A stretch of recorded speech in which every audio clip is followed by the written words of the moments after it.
Satuan Reserse Kriminal Polres Pulang Pisau, Kalimantan Tengah berhasil meringkus 10 pelaku sindikat pencurian sarang burung walet yang meresahkan warga.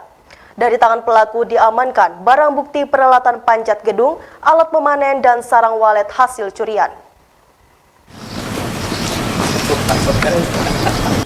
Pelaku diamankan petugas usai menjalankan aksinya di 4 tempat kejadian perkara dengan memanjat bangunan sarang burung walet milik warga di wilayah hukum Polres Pulang Pisau.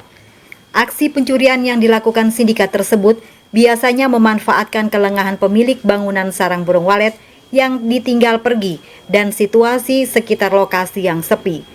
Dalam menjalankan aksinya, para pelaku ini membagi tugas, mulai dari mengawasi sekitar lokasi, memanjat bangunan, memanen sarang burung walet, hingga menjual hasil curian. Kapolres Pulang Pisau, Kalimantan Tengah AKBP Siswo Yuwono Putra Mandala mengatakan, selain melakukan pencurian di bangunan sarang burung walet milik pribadi, pelaku juga memanfaatkan para penjaga sarang burung walet untuk bekerja sama. Modusnya pelaku tidak masuk dari pintu bangunan, melainkan memanjat tembok bangunan dan menjebol dinding bangunan walet, sehingga terkesan bangunan tersebut telah terjadi pencurian. Aksi pencurian ini terbongkar setelah korbannya, pemilik sarang burung walet, melaporkan kejadian tersebut dengan menunjukkan bukti hasil rekaman CCTV yang terpasang di bangunan tersebut.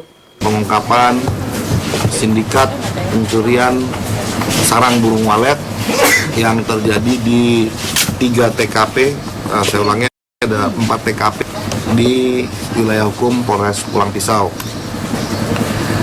Kita amankan 9 orang tersangka yang terkait ini sebagai juga hasil pengembangan atau kerjasama dengan Satreskrim Polres Kapuas. Kemudian kita kembangkan dan kita bisa mendapatkan 10 orang tersangka pencurian walet ini. Modus mereka yaitu dengan cara bekerja sama dengan satpam atau penjaga sarang burung walet, kemudian memasuki sarang burung walet dengan cara memanjat tembok dengan menggunakan tali. Setelah masuk ke dalam, memanen, kemudian dikeluarkan dan dijual. Berapa banyak sarang burung walet yang sudah berhasil? Dari 4 TKP ini total kerugian sekitar 100 juta. Ya. Dari tangan para pelaku, petugas mengamankan barang bukti berupa tali yang digunakan untuk memanjat bangunan walet, alat pemotong, alat pemanen, dan sepeda motor yang digunakan pelaku untuk menjalankan aksinya. Para pelaku kini mendekam di sel tahanan Polres Pulang Pisau, Kalimantan Tengah guna kepentingan penyelidikan, serta terancam kurungan 15 tahun penjara. Dari Palangkaraya, Kalimantan Tengah, Ahmadi, Jurnal TV.